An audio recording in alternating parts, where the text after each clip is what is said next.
ദൈവ തിരുനാമത്തിന് മഹത്വമുണ്ടാകട്ടെ. ഇന്നത്തെ നമ്മുടെ ദൈവവചന ചിന്തയ്ക്കായി 2 ശമൂവേൽ 22 അധ്യായം 20 വാക്യം, അവൻ എന്നെ വിശാലതയിലേക്ക് കൊണ്ടുവന്നു, എന്നിൽ പ്രസാദിച്ചിരിക്കുന്നതുകൊണ്ട് എന്നെ വിടുവിച്ചു എന്ന് നാം വായിക്കുന്നു. ദൈവം നമ്മളെ എത്തിക്കുന്ന വഴികൾ സമൃദ്ധിയിലേക്കാണ്. ആരംഭത്തിൽ ചിലപ്പോൾ അത് സമൃദ്ധി കണ്ടെന്ന് വരത്തില്ല. തന്നെയുമല്ല, ദൈവം നമുക്ക് വേണ്ടി ഏറ്റവും നല്ലത് കരുതി വച്ചിട്ടുണ്ട്.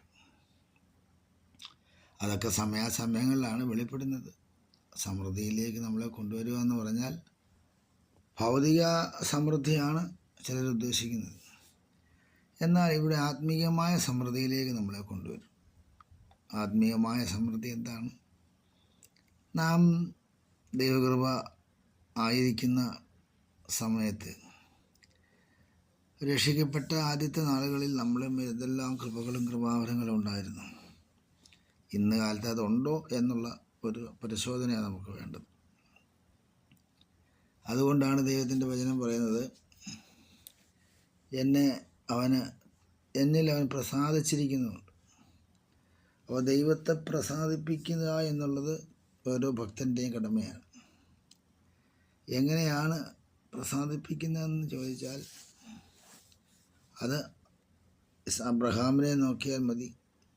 അബ്രഹാമിൻ്റെ യാഗത്തെങ്കിൽ ദൈവം പ്രസാദിച്ചു. ഇസ്ഹാക്കിൻ്റെ യാഗത്തെങ്കിൽ ദൈവം പ്രസാദിച്ചു. അതെ, യാക്കോബിൻ്റെ ജീവിതത്തിലും ദൈവം പ്രസാദിച്ചു. ജീവിതത്തിലുടനീളം ദൈവപ്രസാദം ലഭിക്കേണ്ടതിന് ദൈവത്തിന് മഹത്വം കൊടുത്തുകൊണ്ട് നമ്മുടെ ജീവിതം ഇത്രത്തോളം അനുഗ്രഹപൂർണ്ണമാക്കി തന്നതിനാൽ ലോകത്തെമ്പാടുമുള്ള സകല ജനങ്ങളും പലരും കഷ്ടതയിലും വേദനയിലും ദുഃഖത്തിലും ആയിരിക്കുമ്പോഴും നമ്മെ വിടുവിച്ച ദൈവത്തിന് നമുക്ക് മഹത്വം കൊടുക്കാം. നമ്മുടെ ജീവിതം എത്രത്തോളം അനുഗ്രഹപ്രദമാക്കുവാൻ നമ്മളിൽ എന്തുള്ളൂ എന്ന് നമുക്ക് ദൈവത്തോട് ചോദിക്കും. ഞാൻ എന്തുമാത്രം യേശുവേ, നിൻ്റെ നാമം എന്നിലൂടെ മഹത്വപ്പെടുന്നതും എന്നിൽ പ്രസാദിക്കുന്നതും എത്ര ശ്രേഷ്ഠമാണെന്നാണ് തിരുവചനം ഞങ്ങൾക്ക് മനസ്സിലാക്കി തരുന്നത്. ആകയാൽ ഞങ്ങൾ എന്നും ദൈവത്തിന് കൃപയും കൃപാവരങ്ങളും ഞങ്ങൾ പ്രാപിച്ചതുകൊണ്ട് അങ്ങേ സ്നേഹിക്കുന്നതും അങ്ങേ മഹത്വപ്പെടുത്തുവാനും നീ ഞങ്ങളെ ശക്തീകരിക്കുന്നതിനായിട്ടും സ്തോത്രം. വിശാലതയിലേക്ക് കൊണ്ടുവന്ന ദൈവമേ, എബ്ബേസ് പ്രാർത്ഥിച്ചു, എന്നെ ഒരു വിശാലതയിലേക്ക് കൊണ്ടുവരണേ. അപ്പോൾ ദൈവത്തിൻ്റെ പരിശുദ്ധാത്മാവ് എബ്ബേസിൻ്റെ പ്രാർത്ഥന കേട്ട്, നീ എൻ്റെ അതിരുകളെ വിശാലമാക്കണം, നീ എന്നെ കൈവിടരുത്, നിൻ്റെ കൈ എന്നെ നടത്തുമാറാകണം എന്നൊക്കെ ദൈവത്തോട് പ്രാർത്ഥിച്ചു. നിശ്ചയമായിട്ടും എന്നെ അനുഗ്രഹിക്കണമെന്നാണ് എബ്ബേസ് പ്രാർത്ഥിച്ചത്. അങ്ങനെ പ്രാർത്ഥിച്ച് എബ്ബേസിന് പ്രാർത്ഥനകളുടെ മറുപടി കിട്ടി. അത് നിമിത്തം താൻ സഹോദരന്മാരെക്കാൾ നല്ലവനായി മാറി. ദൈവത്തിൻ്റെ കൃപ എൻ്റെ ദാസനോട് കൂടെ ഉണ്ടായിരുന്നു.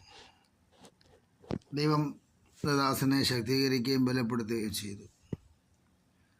അങ്ങനെ സഹോദരന്മാരെക്കാൾ നല്ലവനായി മാറിയ, വിശാലതയിലേക്ക് വന്ന, ആത്മീയ നിലവാരത്തിൽ ഉന്നതമായ കൃപകളും കൃപാവരങ്ങളാലും നിറയപ്പെട്ടവനായി.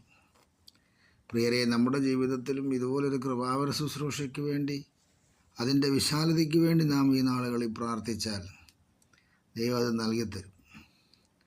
അതുകൊണ്ട് കർത്താവ് പറയുന്നു, ആത്മീയ വരം പ്രാപിച്ചവർക്ക് മാത്രമേ ഇത് ഗ്രഹിക്കാൻ കഴിയത്തുള്ളൂ.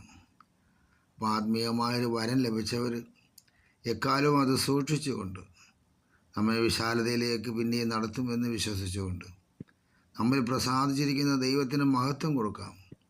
അങ്ങനെ ദൈവസന്നിധി നമുക്ക് അനുഗ്രഹിക്കപ്പെടാം. തിരുവചനങ്ങളാ ദൈവം നമ്മളെ അനുഗ്രഹിക്കട്ടെ. കണ്ണുകളെ അടയ്ക്കാൻ പ്രാർത്ഥിക്കാം.